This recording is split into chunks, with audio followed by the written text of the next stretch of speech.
watching NewsX and NewsX YouTube. I'm Megha Sharma and we are focusing all our energies on exactly what is happening when Pakistan is actually flying all its ministers, not just Imran Khan, but Qamar Bajwa, the army chief, as well as the foreign minister, the railways minister and the planning and development minister into China to meet Xi Jinping and the other top ministers of China. Now, this is a last-minute development that has taken place. Until now, all newspapers, all media agencies, all online portals had gone ahead and flashed that it was Imran Khan that was going ahead and holding that crucial meeting with Xi Jinping right on the eve of Xi Jinping actually coming to India for those forging of ties between India and China. Now, that was rattled, an insecure, very, very apprehensive Imran Khan who had made this decision with this burgeoning ties between India and China. And now,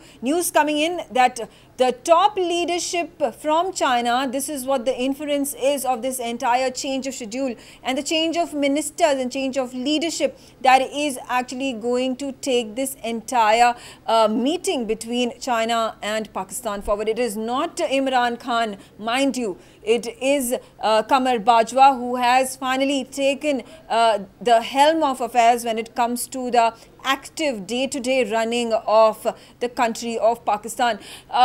This is quite an indicator of how Imran Khan's days are in fact numbered now. There was already speculation when Qamar Bajwa was the one who actually held that meeting with those top business delegates who had come and met him in 3 occasions in Rawalpindi and in Karachi as well. And now, again, it is not Imran Khan that the Chinese leadership wants to talk to, wants to play out its plans with. It is, in fact, Qamar Bajwa that they prefer. So, the entire position that China has taken is very, very clear. What it indicates is that Imran Khan's days are numbered.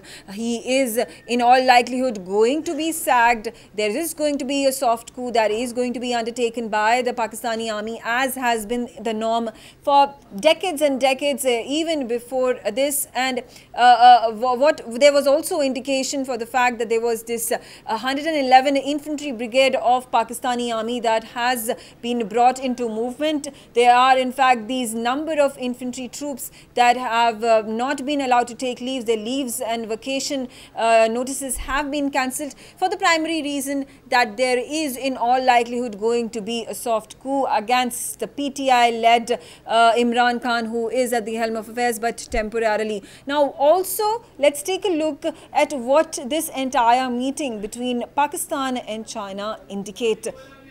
Remember, there are a number of offers that have been made by Pakistan. Pakistan is bending over backwards to its benefactor, who has in fact put in millions and millions of dollars into the CPEC project, amongst the other projects also that China continues to provide doles to Pakistan. CPEC, as a matter of fact, let's take a look. The Gwadar airport, the Gwadar port, that is very important. The CPEC entire corridor, in fact, begins from Kashmir, that is in China, to Gwadar, ends at Gwadar. And what China had been adamant about was the fact that those sanctions, it should be made into a free trade zone, and there should not be there should be subsidies. There should not be any taxes, not excise duties levied on that route between China and Pakistan, which ends at Gwadar port. And that's exactly what Pakistan has gone ahead and done, just in a bid. And this has been done just right ahead of that meeting that is going to be held between Xi Jinping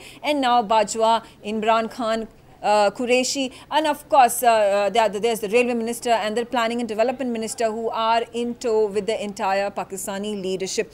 Another one very important point that is going to be offered by Pakistan and Bajwa and Imran and company is the fact that they are going to be offering the Pakistani steel mill, which is bleeding. It's a $200 billion steel mill in Pakistan, which continues to bleed, and the entire management of it is actually going to be given to China. And that says a lot of what Pakistan is willing to stoop to at the end of the day to garner that sort of affection, that sort of big brother shadow by China onto it. And of course, we talk about the hydropower projects that are being built in Pakistan thanks to the help of China. And Imran Khan and Bajwa, again, as is their habit now, it's become their habit, they are going out with the begging bowl. They are going to be asking for funds. They are going to be seeking funds from China. And China is in all likelihood going to oblige them with those funds for those hydropowers projects that are going to be built, that are in the interim period of in fact being built on that CPEC corridor in the Pakistan side of this entire project.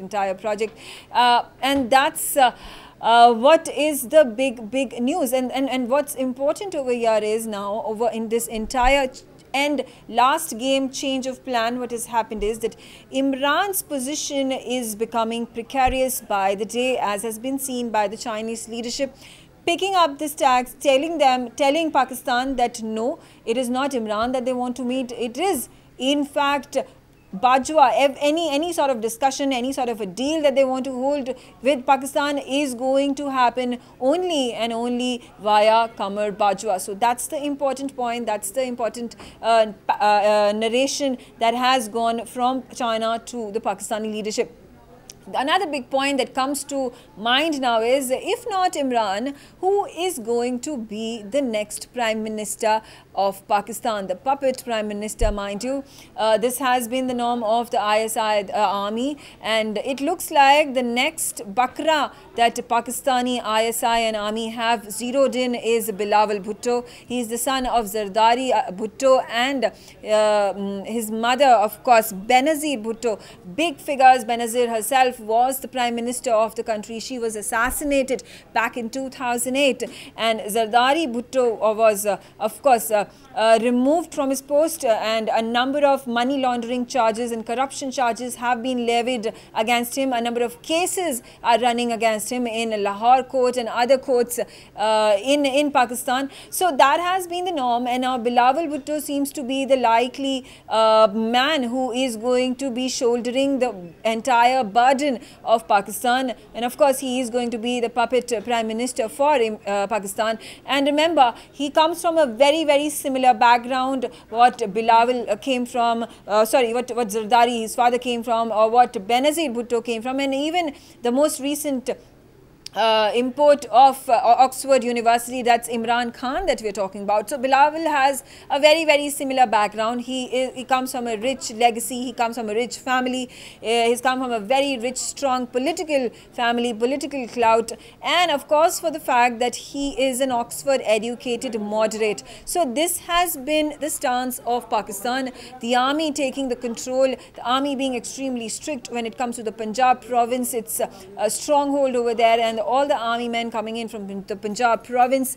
But when it comes to the Prime Ministers, they cherry pick these Oxford educated moderates and make them run around their fingers, make them travel across the world with their begging bowls, seeking funds to actually fund terror in their backyard, on their soil.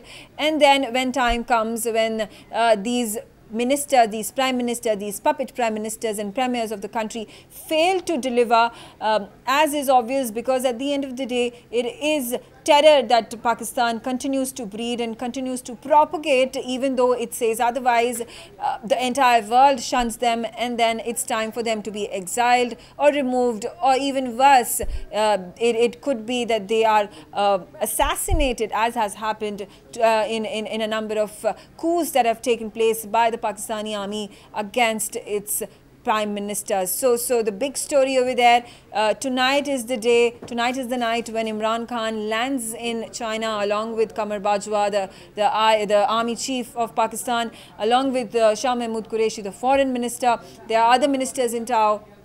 And that meeting is going to take place between Xi Jinping and Qamar Bajwa, and not Imran Khan. Imran Khan is just on the sidelines. He's just going to be there for appearances. But the deal is going to be cracked by Bajwa and Xi Jinping.